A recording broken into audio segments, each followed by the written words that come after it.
দর্শক,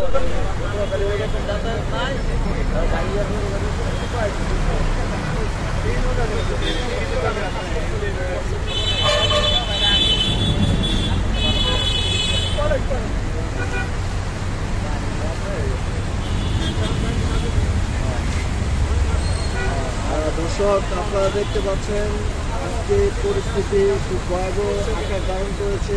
এটি আমি ঢাকা থেকে সেই ভিডিওটি করছি। আপনারা লাইভ দেখছেন কি পরিমাণ পানি এবং মানে মনে হচ্ছে যে বন্যা হয়ে গেছে। আসলে কিন্তু বন্যার পানি নয়, এটি হচ্ছে বৃষ্টির পানি। প্রচুর পরিমাণ পানি একাকার হয়ে গেছে এবং এক জায়গা থেকে অন্য জায়গায় যাওয়া সম্ভব হচ্ছে না।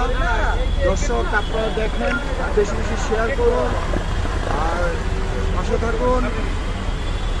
মানে পরিস্থিতি আপনারা দেখতে পাচ্ছেন যে অনেকের হয়তো বা গাড়ি সিএনজি বা ইঞ্জিন বসে গেছে, তারা চলতে পারছে না।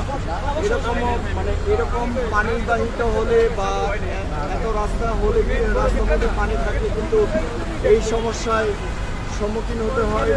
সেটা আমরাও একসময় হয়েছি। দেখা গেছে যে আমাদের গাড়ি চলছে কিন্তু হঠাৎ করে গাড়ি বন্ধ হয়ে গেছে, স্টার্ট নিচ্ছে না। কারণ যখন পানি বেশি হয় এবং হাঁটু পানি যখন হয়ে যায় তখন কিন্তু আপনার আমাদের যে লক করা যায় তখন কিন্তু গাড়ির ইঞ্জিন বন্ধ হয়ে যায়। কারণ গাড়ির ইঞ্জিনে পানি ঢোকার সম্ভাবনা থাকে এবং ঢুকে যায়, যার কারণে ইঞ্জিন বন্ধ হয়ে যায়। কারণ ইঞ্জিনের ভিতরে যদি পানি ঢুকে তাহলে গাড়ির যে ইঞ্জিন প্রেসার করতে পারে না, তখন বন্ধ হয়ে যায়। আপনারা দেখতে পাচ্ছেন যে পানির কি পরিস্থিতি এবং কি সমস্যা। আমি আপনাদের সাথে আছি সুদীপ দেবনাথ রিমন।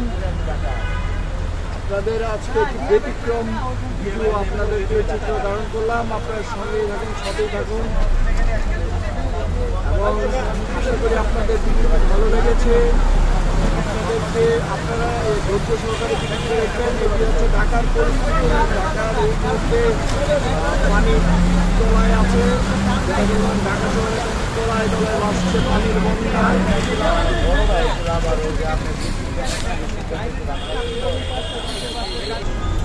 দর্শক, আপনাদেরকে মতিঝিলের অবস্থান থেকে আসার সময় আমি এই ভিডিওটি আপনাদেরকে দেখিয়েছি। এখন বর্তমানে সিআইডির পাশে রাজারবাগ পুলিশ লাইন পার হচ্ছি, ওইখানের পরিস্থিতি আপনাদেরকে দেখাচ্ছি।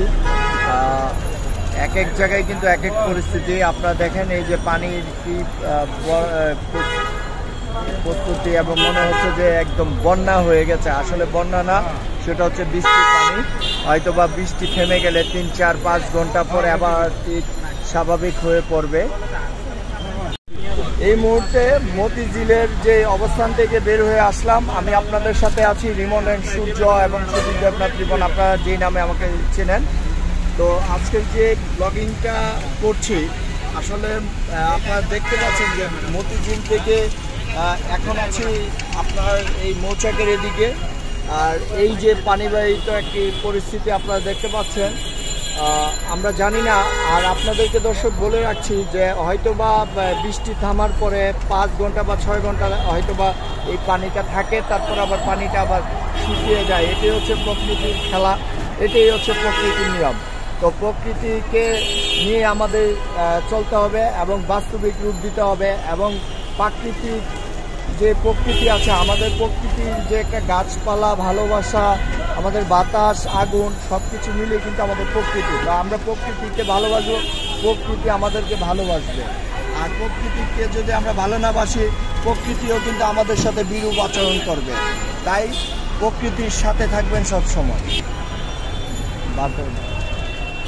এই যে আপনাদেরকে এই সুন্দর একটি মানে বৃষ্টির পানি আপনারা কানায় কানায় পরিপূর্ণ বিষয়গুলো আপনাদেরকে তুলে ধরলাম। দেখেন রাস্তাঘাটের কী অবস্থা, মানুষ চলতে পারছে না এবং বেরোতে পারছে না। এবং যার যার কর্তব্যস্থল থেকে, কর্মজীবন থেকে যে এসে বাড়িতে ফিরবে এরকমও নাই। যেমন আমি 1 ঘন্টা 1.5 ঘন্টা ধরে এক জায়গায় বসা ছিলাম এবং এত পরিমাণ পানি যে আমি যে শু পরা ছিলাম, আমার শু একদম ভিজে গেছে, প্যান্ট শার্ট ভিজে গেছে।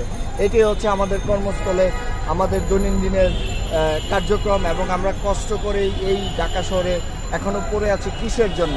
এই পরিবারকে সুখে রাখার জন্য। সকালে ভালো থাকুন, সুস্থ থাকুন, নিরাপদে থাকুন।